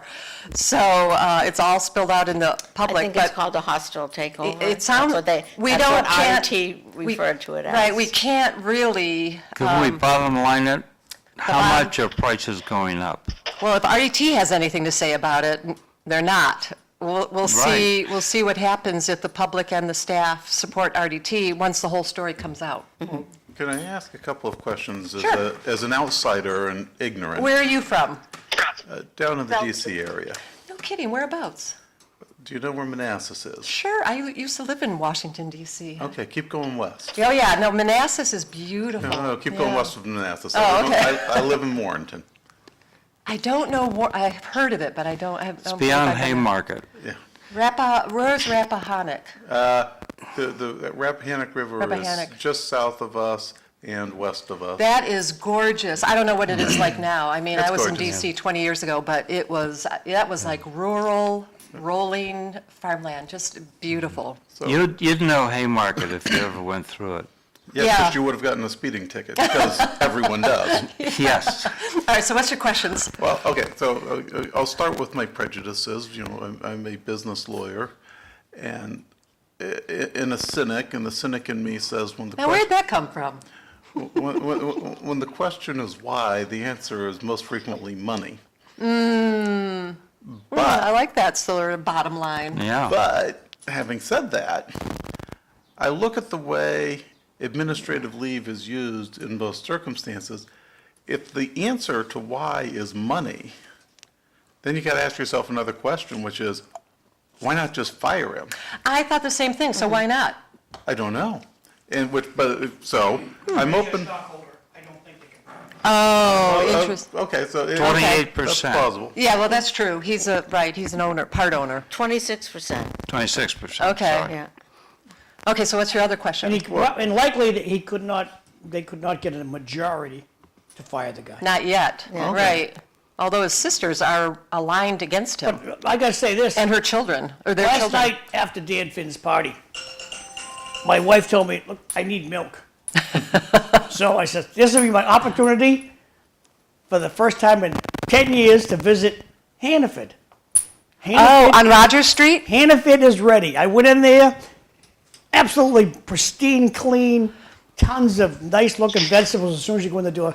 So Hannaford's dying for your business. So be interesting to see as people start to go across the street rather than go to their. It's interesting that you mentioned that, John. You know, I was just in the Rogers Street Hannaford yesterday because I ran a blip. That's the one I was in, yeah. Yeah, in the 5-minute read about their lobster rolls, and I love lobster rolls. So I thought, and it wasn't just a commercial plug, as I shamelessly do here. It was because they're doing $1 from every $10 lobster roll is going to area nonprofits for food pantries. So the lobster roll's $10? $9.99, but you're not going to be able to do that much longer without the penny. So I'm rounding up already to get ready. But, so $10 each. So I bought one for my 2 sons. So $30 later, I walk out of there, and the place, it's beautiful. You know, they have these fake trees in the entrance, you know, and it's super clean, it's big, it's nicely lit, it's not like weird fluorescent lighting. I like the little dinky shopping cart. The who? The little dinky shopping. They have a regular Oh, shopping yeah. cart and a little dinky shopping. And I should have taken a picture, but what they had in the front was like a whole array of those machines that you put a quarter in and you get a gummy ball or you get a, you know, weird toys or that kind of stuff. And I thought, oh, I love this place. But it was pretty empty. There's I'm a not trying to problem. rain on Hannaford, but what's that? There's a problem. What? They no longer carry Lebanon bologna. Oh, I see. No, I That's did. the brand, Lebanon? No, That's that's the style. That's the style. Okay. Spitzer I think they is the have that. brand. I think they have it at Market Basket. They do, Oh, well, there you go. Yeah, see- They better not go on strike. yeah. I had to go to the grocery store yesterday too, and I went to the Market Basket over in Nashua. Nashua, okay, haven't been And to that one. it was convenient and on the way. So, because I was on my way to the nearest Best Buy, where I ended up not buying anything. But Wasn't the best. but I asked the clerk at the counter, having heard about this kerfuffle, Oh, and I said, "What is going on with your company?" And she goes, "I don't know. like I They're don't know, I don't trying want to to move comment. out the guy that owns it, and I don't get it." Oh, so she was a woman? She was She was a woman. aware, but She interesting. was aware. She Yeah, we was have concerned. We have a story in the paper today about, Read these two, Melanie, then you can tell your story. all right, we miss Miss Gilbert on WCAP. Oh, I love your viewers, John. Doesn't Frishman or Krieger want a donut? Cataford is better than Stop and Rob. I've never heard that one. Can't afford. That's really good. It's Can't like Whole afford. Foods is whole It's better than paycheck. Stop and You Rob. know. Can't afford, can't afford, Can't afford. Oh, can't afford. Oh, got That's it. it. Oh, I got it. can't afford. Oh, gotcha. Are they really? I don't really shop at, you know, So, I drive to the Market Basket in Burlington to do my shopping, so I haven't, so I moved back here about 30 years ago, and from, I lived down around the Medford Mall in that area. So, I went to Market Basket starting off, but where I live in Drakeid, I would have to go right by the Hannafords and then go to this 4-way intersection. So I said, well, I'll start going to Hannafords. And then situations in my life changed, so I'll go back to Market Basket. I think I felt guilty because I worked at the one on Bridge Street when I was in high school. So, and I realized I saved like $20. oh, I well, mean, that's an issue. And yeah. nothing was, I didn't think I was getting That much more value back. no, I Yeah. didn't think I was getting anything different, you Yeah, know? that's interesting. So, you know, maybe the board shops at Hannaford. Maybe the Market, the Market Basket board shops at Hannaford and know they can increase their The thing their I liked stock. about Market Basket was, if you went to the meat counter, you could say to whoever was working, can I get this cut a certain way or round a certain way? And I remember there was this one little guy that had been there forever. I think his name was Kenny. He's retired now. And, you know, and it's still that way. Yeah, it's very personal. So there's a very, I'm sure you have an equivalent on some level on the East Coast, but We did. Down south, we had a local family chain called Giant Food. yes. We have some geographic confusion For here. about 20 years ago, maybe 30, Giant Food got bought by Royal Ahold. And they're still a good chain, but they're not as good. Giant was one of the first grocery stores that I landed in when I moved to DC. Yep. And I just loved the name. like the giant, just said it all for a grocery store. I just thought that was kind of funny. Yeah, I always so like did you- Vons. Vons? I haven't heard of them. Yeah. Vons? But you said to Randy about being on the Atlantic coast. Yes. You're on the Atlantic coast. Well, you know what? I'm so and glad then you he mentioned said that. down east, but down east is up in Maine. So there's South Atlantic, then there's Mid-Atlantic, and then there's the Northeast. Right. Well, let's be careful here. The South Atlantic is off the coast of Brazil, not Florida. Yeah, but you're right, I see that in reporting a lot, where they blend them all together. And I see that in the Midwest too, like Detroit, you know, there's a very geographical separation between the Great Plains and then the Midwest. Yes. And they mix it up all the time, like they call Iowa the Midwest. I think it's the Great Plains. Well, I have to steal a line from my uncle, my father's brother, who says, no, the Midwest is not geographically defined. It's a state of mind in which Jell-O is a salad, not a dessert. I love this guy. Exactly. You know. And where Yahtzee is a blood sport. Everything's a blood sport. Yeah, right. When you're sitting up there in the cold winter months and you need something to do. My grandparents were German immigrants, and he said that his parents, their parents, my grandparents, would during the winter, great-grandparents would during the winter would carve. That's how Germany got their, you know, their carving motif or, excuse me, expertise. Because what else are you going to do? You know, you're sitting around. All right, Cliff, what else have you got for us? The new market basket on Ferry Road is always crowded and well-run. I have not been to that one. A huge parking lot. Yeah, yes, it is. It's Mammoth. Is it on Mammoth Road? No, it's on Close to the Mammoth corner of Road. Old Off of Ferry Mammoth and Road. Tucket. They picked that one right, didn't they? Yeah. That's what you could have, a grocery store named Mammoth, just like John. So I want to talk about penny candy. Oh, good, why? Before you get started, I have to duck out. Nice to meet everyone. Nice to meet you, too. We'll look for you in the market basket. Bridge Street and Ferry Street. All right, Cliff, so what about the penny? Do you know that I finally found a penny press? I was driving back from Michigan, and they used to be everywhere.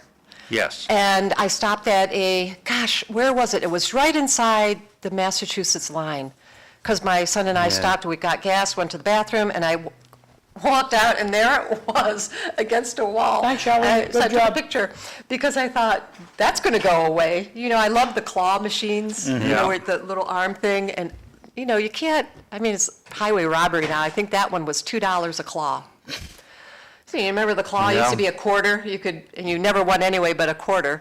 And so the penny press, so talk to me about penny candy.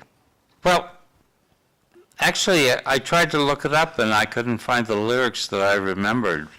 But apparently, Penny Candy's real name is Penelope Candance. Oh, wait, it's a person's name? No, it's a song. Oh, But as you reported, the President Trump has suspended penny production yeah, that's it. because No they're more pennies. costing $3.69 to produce one. Yes, but did you know, and I'm spitballing here because I don't have it in front of me, a nickel costs like 13 cents to make? So this article from the Associated Press, I think, was... $13.78. Oh, he has it. Of course he does. So 13, so, you know, nickels are next, man. We're going to wipe out all the currency. They're going to get us away from all currency and make us go But digital. this is saving money Bitcoin. because we cranked out 3.17 billion pennies last year. Yeah. That's a lot of money. And I found about 10 of them on the street, so I like to, I mean, I kind of look on the ground when I'm roaming around. You never know what you find there. And Dimes are cheap. They only cost oh, they're so tiny. about a nickel to produce. Really? Yeah. Oh, well, but here for dimes. But what are we going to do for Abe Lincoln? I know. Well, that was my little riff in the column, is Yeah. that, of Isn't he course, on the $5 bill? he is on the $5 bill, you're right. I think we need to rework is? all our money. Well, we're not going to have money. Yes, he is. Well, Yeah, you're right. I'm all for redoing the 20 because I want to see that girl with her Harriet pistol Tubman? with her pistol in the air. Absolutely. I don't think, But that should be the $2 bill for the Second Amendment. oh yeah, poor Tom Jefferson, he got the $2 bill. He's on both sides of the $2 bill. Is he? Yeah, because Oh. there's the portrait of the signing on the Got back some of those side. at home, I'll have to look, I didn't even pay attention to that. Oh, are these your challenge coins? Did you show them off to the viewers? No, not yet, because I'm waiting to finish up on the Oh, money, sorry. and then we'll go always to the wanna jump challenge ahead. point. So about the money, I don't know if you recall, Yeah. but when we lived in Germany, when I was in high school, the base exchange did not use pennies. And the reason was, Really? even by the mid-'80s, people had really stopped spending pennies, so they'd kind of hoard them. And Well, then- that's kind of true. Yeah. So they'd bring them back to the United States. And so the Air Force was spending inordinate amounts of money every year, or really every month probably, Oh, to fly shipping? pennies over That's funny. from the U.S. And Yeah. pennies are heavy. Yes. And so they just stopped. And if you bought something and it was $2.83, they rounded it up to $2.85. So this was the Air Force Yes. base, so they were ahead of the curve. Ahead of the Yeah, there curve. you go. The Air Force had it going on. When was that? The 1970s? 80s. Okay. Well, nobody uses pennies anymore except when I'm behind in line, somebody who's paying, who says, oh, I have exact change. And I always, I have good manners, so I don't groan or shift on my feet. But in my head, I'm thinking, are you kidding me? Because who does exact change? Okay, wow. So penny saved is not a penny earned. No, not anymore. Yahtzee. Great game. Forget about it. I love that. Forget about it. Look forward to Charlene's next visit. She was a great guest. Oh, you have very polite viewers, John. $10 lobster rolls sounds impossible. Oh, was it a Was it rubber? rubber? You know what? The lobster pieces were huge. Because when you buy these sandwiches, you think it's going to be more bread and mayonnaise than lobster. But in fact, I saved one because I want to take a picture of it for the paper, and I want to. Once I take the picture, I want to pull apart the sandwich and count those. They're all claw pieces. I mean, they're not going cheap, yeah. So they're small claws. They're like baby lobsters, it looks like. But I was still super impressed. It was super tasty. All right, Cliff, what else you got for us? Well, you got that nice article Sunday about the event down at the State House where 200 veterans were honored. Yes. One for every state senator, 40, and one for every state rep, 160. And there was a ceremony, and we all got certificates suitable for framing. I got one from, signed by Maura Healy and Kimberly Driscoll. Was it for auto Lieutenant pen? Governor. I don't know. Was it auto pen or real signature? Only 200, she should be able to do that. Yeah. No, that was a nice presentation. So that was very nice. Uh-huh. She gave a nice speech, and I was sponsored by Ed Kennedy, and I got a certificate bigger than the governor's. Wow. I got it signed by Karen Spica, Michael Hurley, the clerk of the Senate, and then Ed Kennedy. Oh, that's very nice. Well, ribbon and foil too. I mean, Yes, your that's a rep staple. is showing up the governor. Yeah. So I'm that was interested all in the very challenge nice. coins. The staff was very nice too, Senator Kennedy's staff. Okay, so yeah, here we have, I'll let you take it out of the bag. All right. And I'll You do- explain what a challenge coin is. A challenge coin is, in the military, you're in an organization and it goes out and it buys minted coins unique to that organization. And it's a Ooh. nice reminder, but the big thing is, if you show up at some bar someplace and you run into one of your former squadron mates and they have the coin and they put it right there on the bar, it's a challenge. Do you have the coin? If you do, great. If you don't, you buy. You buy. Oh, that's it. John, can you zoom in? These are really nicely done. Yeah, let's concentrate on, zip. And it's two-sided. It's not just, I've heard a Get rid of the variation on the graphics. challenge coins. say that again? Oh, are you good? Get rid of the graphics. Go ahead. Yeah. The variation I heard was whoever presents the Beautiful. most prestigious they got a challenge back? coin doesn't have to buy. Oh, and the back? Yeah. Yep. So, State of Massachusetts on the back, and the V for vets on Sweet. the, yeah. So Thank you. nicely done. Hoopa. These are sweet. Yeah, so, and it turned out, from my reading of the article, all the vets from Lowell were Air Force. Oh, you're right. Yeah. That's interesting. Huh. Well, the Air Force is Yeah. number one, right? I'm not doing such a good job on folding this in. That's but- okay. Yeah, so it was, You gonna tell the Martha story? yeah, well, unfortunately, when we came back, John drove us down, brought us back. He dropped us off, and That was the same day? trying to protect himself, he immediately backed out of the driveway. But That's we- not true, but that's okay. Get- we were going in the back door, and I was unlocking the door, and Martha was at the first step, and she fell over and hit her head. She fell backwards? Yeah. Oh, my So gosh. she's been in ICU up until about 4 o'clock yesterday afternoon, So when she's, they moved her to intermediate care. okay, so she's on the mend. So On the she's mend. turning, Yeah. things are turning around. Well, good. I'm So sorry. I that will was- definitely say, prayer Yeah. for her and your family. Thank you. That's really, I'm sorry. Yeah. Is that why you're in that's why town? that's why I'm up here. Yeah, no, you're a good son. These, Well, let her know we're thinking about her, Cliff. Is she Yeah. watching TV, or is she still no, sort of keeping it down she's low? still in a groggy state, Yeah. and they've got her all doped Your mom up. is wonderful. I met her curbside. I've only met her Yeah. one time, but she sometimes, texts into the show, and just a very, very nice person. So, And she wrote a great write-up of your dad that I used for my article. She sent me the email. oh, Yeah, so of all the narrative that Yeah. I had. So that was really, I had no, I mean, I know your dad's amazing, but I had no idea of the trajectory of your career. Like, you've been everywhere. So I put some of that in there. yeah, well, that was, and I'd like to thank all the taxpayers for that, because. Did you bring back pennies? That's what I want to know. No. No, okay. You didn't make the Air Force fly your penny collection home? No. Okay. No, I just turned on my TV and now I see your son. He looks just like you. There you go. It's a family affair here. To be fair, he's got more hair than me and less gray. Genetics rhyme, they don't repeat. Ah, good one. I like that.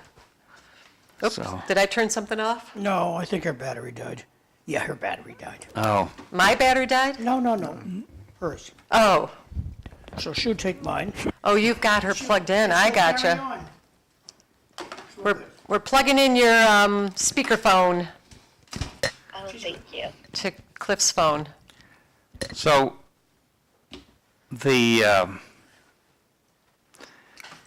the question of Joe Biden, I'm reading Original Sin right I now. just finished it.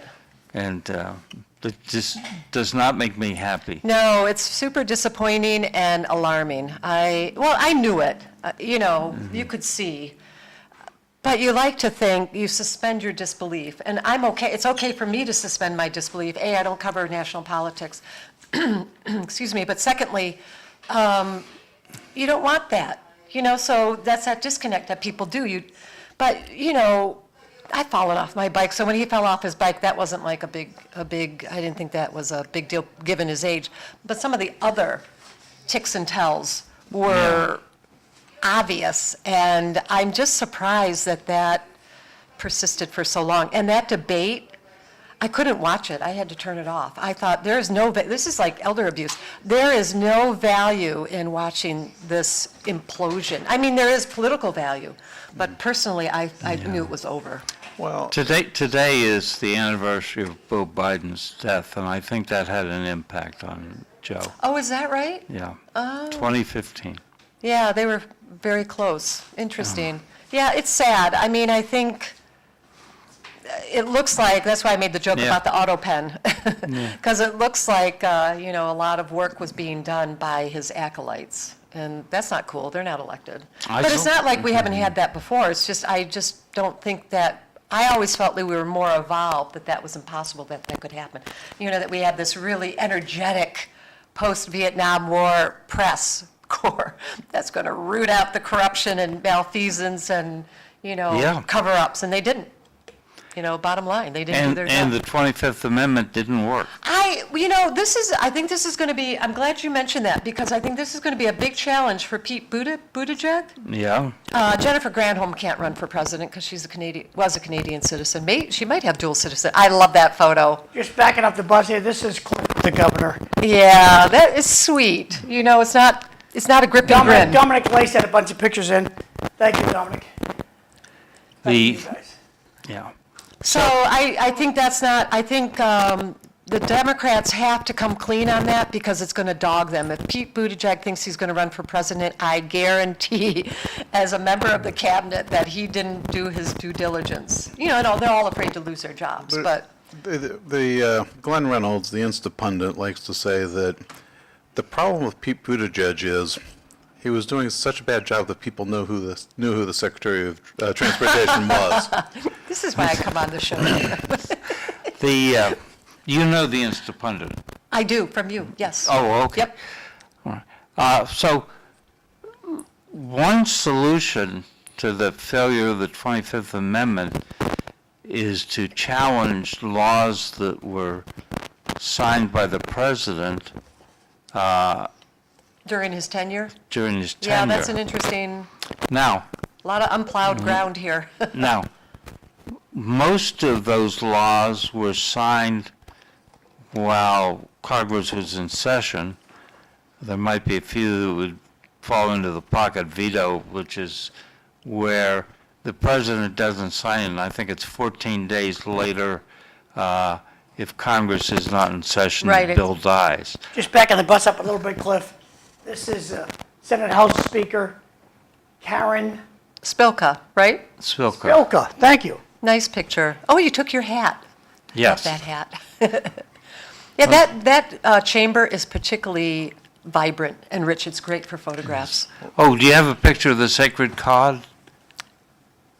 I'll look that one up.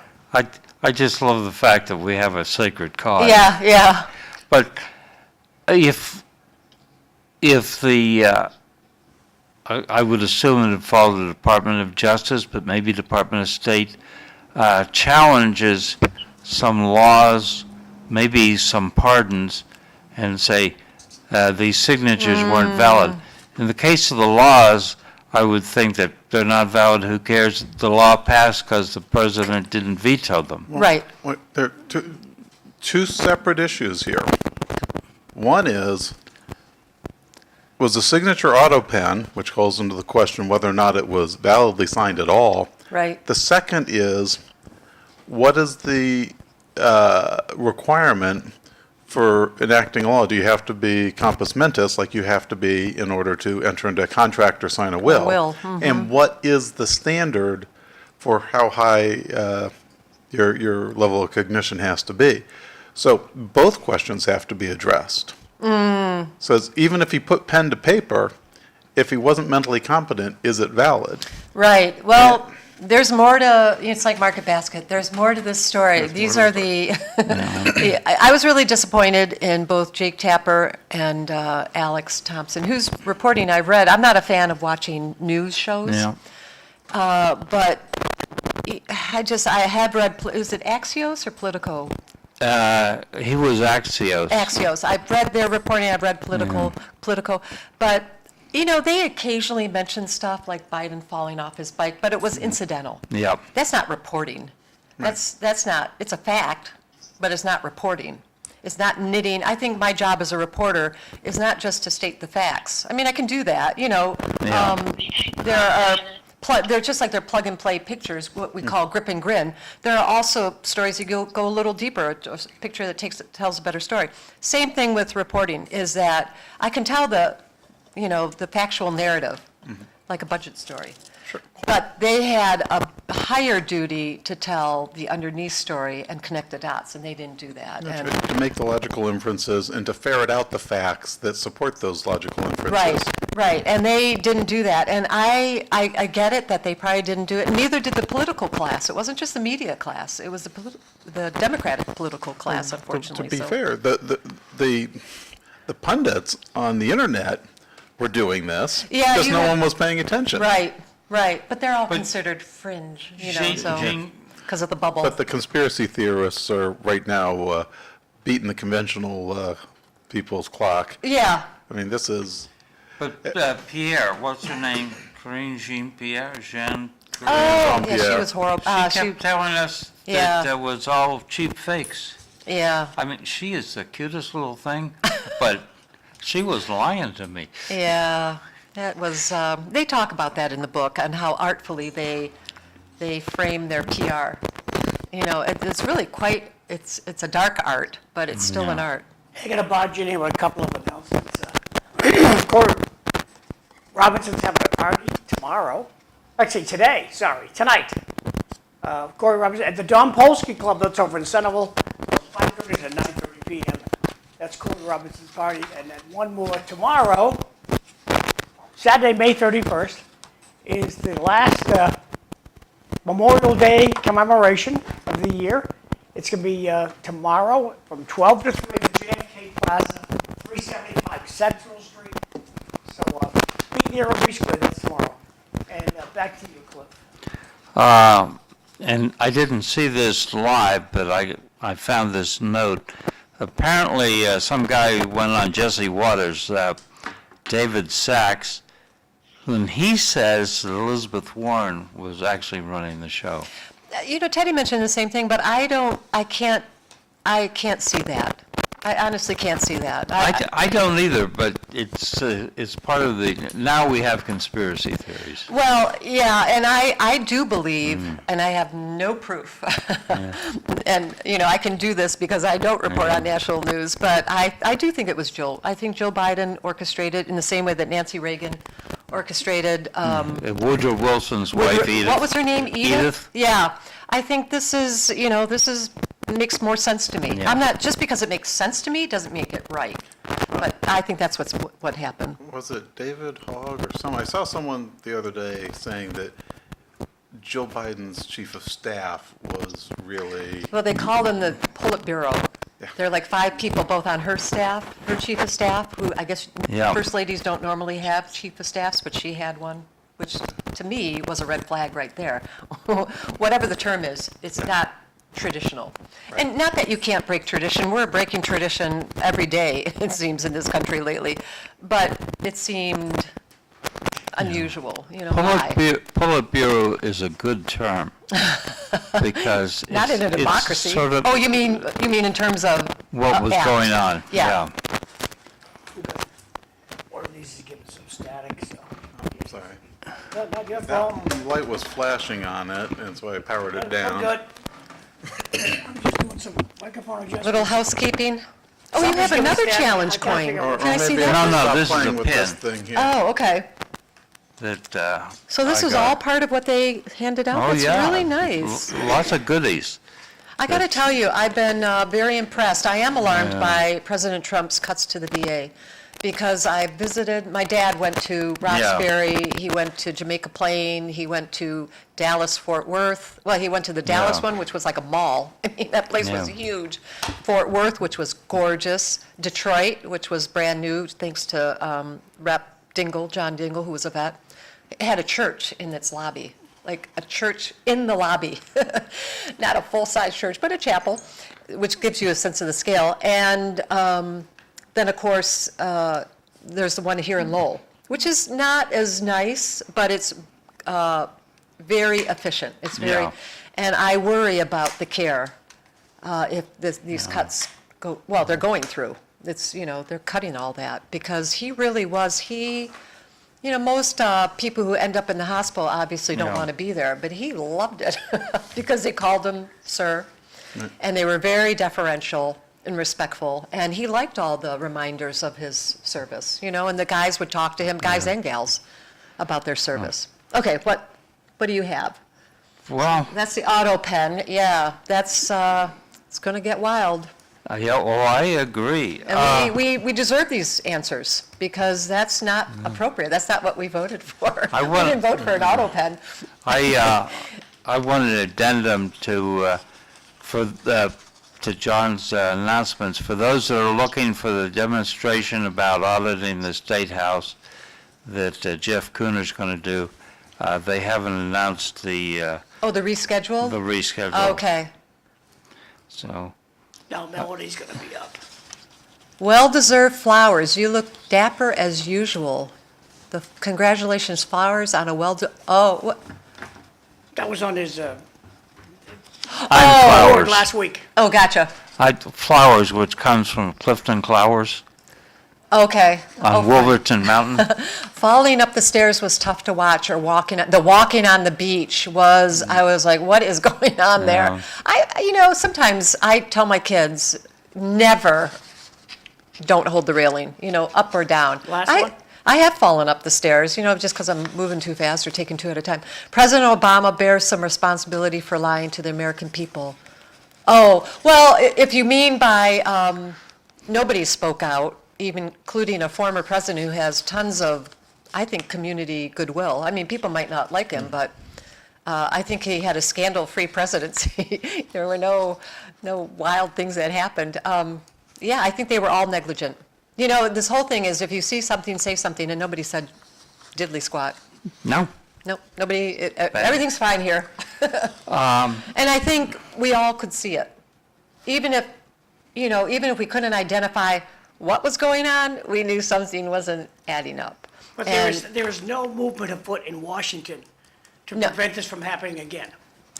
How- If this would have happened to Trump, they'd just cover it up. Well, I think he has cognitive issues too, but I do think that Well, guy. that's because you're democratically leaning. Please Well, don't- that's, right, we shouldn't play that game because that's what got us into the pickle with Joe Biden from a Democratic perspective. But I think he's much faster on his feet. He's 3 years younger. I think he's got his talking points, which he can parrot effortlessly. But I think he's got a little, what's the word, cabal? C-A-B-A-L? Is it Yeah. that- is that how you- I think he's got his own little cabal. I think all these people have their own little cabal who enable both their best and their worst. How about President instinct. Obama's library? I heard it's way over budget, not completed. That's interesting. That's Yeah, true. that's in Chicago, right? Yeah. Right downtown Chicago, That's where he true. seized all this land to build. I think those libraries are stupid. I think they should just give their stuff to a university. The, Have you To ever me- been to a library? Sorry to jump in. Have you No. ever been to a president? No. I Have want to you? go to Reagan's. Yes, I went to the Reagan Presidential Library. Oh, I wanna want go to to that go one, to too. the LBJ one in, I've done the virtual tour, but I'd like to go to that one. So I don't think the libraries are stupid. 'Cause I think they serve a valuable purpose because it gives you well, first of all, they do give most of the documents to researchers at universities because they can't possibly house all the documents generated during an Yeah. administration. But to have one central location, it's not for the aggrandizement of the president, it's for posterity, for researchers, really. Yeah. To go and see the artifacts that president thought were significant to their term, to see the documents that they thought were most significant, and to have them all collected in one place. He has a makes our plane down ability there, to- right? he does, he Did you has- do the plane tour? I did not, I didn't have enough time. Yeah, yeah. But he has the old 707, Oh, yeah. I think it was, 707. yeah. Before they upgraded to the 747. 747, Oh, 47, okay. which is a nice segue into the Question for Qatar Randy. 747. Randy, read this question, then please answer it. What does Krieger think of the 747 being given to Trump? Well, my thought is that, in fact, the 747 is being given to the United States, and that the process was initiated under President Biden. Other than that, I'm actually neutral on it. Yeah, I think it's a red herring. Yeah, I think Yeah. it's not serving, I'm not going to It's- spend a lot of time on it. It's a reflection on Boeing. Boeing used to be a wonderful company run Yep. by engineers, and then it got run By bean counters, bean counters, managers, and Darlene. Darlene? You don't know about Darlene? No. The Dragon Lady? No. We go See, this is deeper why I come on the show, John. Deeper into the muck. Great show today. Gilbert between two Kriegers. Darlene Drurin Oh, I do know that name, but refresh me. was an outstanding Air Force procurement person Okay. and made her way up to the air staff. But At it the Pentagon? Yeah. Is she responsible for this tanker debacle? I don't know if we can pin her for the, but the problem is she ended up getting in trouble. She got Boeing to hire her daughter, Oh, which is a corrupt practice. family, yeah. Yeah. What do they call But- that? Patronage? Patronage. But there's a problem. Some senior people think they're bulletproof. They got away with things and never got tagged, so they think that Right. they're never going to get tagged.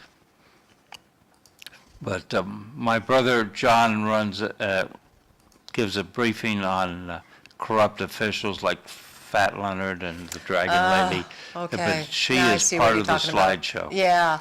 My sister worked in procurement for the Marines Ah, at the Pentagon. And she didn't, she was a kid in college and Yeah. got an internship with the government, which really offers a lot of opportunities for young people. Yeah.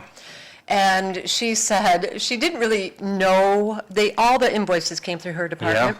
And all she had to do was log them, but she said the amounts, there's no value judgment being put on Yeah. it. But she said the invoices were like crazy, like huge amounts of money going through. And we have a big reach, we have a lot. What are there, how many million, how big is the fighting force?